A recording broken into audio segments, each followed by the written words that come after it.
মন্ত্রিত্ব ছেড়ে দেব, কিন্তু এখানে কোনো সংখ্যালঘুদের উপরে কোনো অন্য ধর্ম অবলম্বীদের উপর অত্যাচার, অভিযান, জুলুম, নির্যাতন সহ্য করব না ইনশাআল্লাহ। ভারত তো বিশাল দেশ, ওনাদেরকে আমি শ্রদ্ধা করি এই জন্য যেহেতু ওনাদের দেশে গণতন্ত্রটাকে ওনারা খুব লালন করে, এই জন্য আমি শ্রদ্ধা করি। তবে মনের থেকে আরো বেশি শ্রদ্ধা করব ওনারা যদি ওই দেশের সংখ্যালঘুদেরকে ওনাদের আপন করে নেয়, নিরাপত্তা দেয় এবং ওনাদের জনগণের একটা অংশ হিসাবে মনে করে সমস্ত ব্যবস্থা নেয়।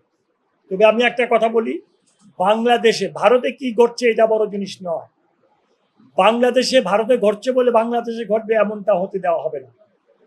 প্রয়োজন বোধে মন্ত্রিত্ব ছেড়ে দেব, কিন্তু এখানে কোনো সংখ্যালঘুদের উপরে কোনো অন্য ধর্ম অবলম্বীদের উপর অত্যাচার, অভিযান, জুলুম, নির্যাতন সহ্য করব না ইনশাআল্লাহ। ওনারা কি চায়?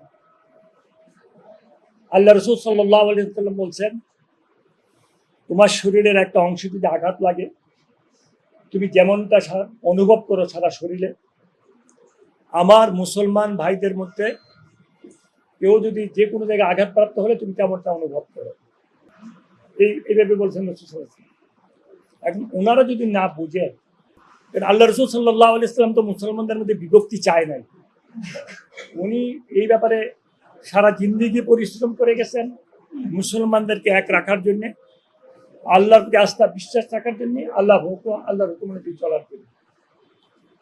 আর আমরা কথায় কথায় বলি হজের পরে এটা, হজের সাথে এটা তুলনা দেওয়া ঠিক না। হজ এটা আল্লাহর হুকুম।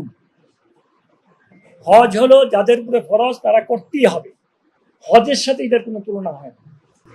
এখানে দুই পক্ষ যদি তারা যদি মিলে চলে আমি খুব খুশি হব, আগের মতো অবস্থানে যদি চলে আমি খুব খুশি হব। কিন্তু এটা ওনাদেরকেই সিদ্ধান্ত নিতে হবে ওনারা কি করবেন। সরকার, কারণ একটা জিনিস হলো কি, একজনকে জোর করে রাজি করানো যায়? জোর করে রাজি করানো যায়? উদ্দেশ্য ভালো থাকলে তখন সম্ভব হয়। এখানে এক পক্ষকে আরেক পক্ষ সহ্য করতে পারতেছে না। আল্লাহ পাক ওনাদেরকে এই অবস্থা থেকে মুক্তি দেখ, আল্লাহ ওনাদেরকে মিলার ব্যবস্থা করে দেখ এবং সুন্দর আগের মতো যেন অবস্থানে থেকে ওনারা তবলিগের কাজগুলি করতে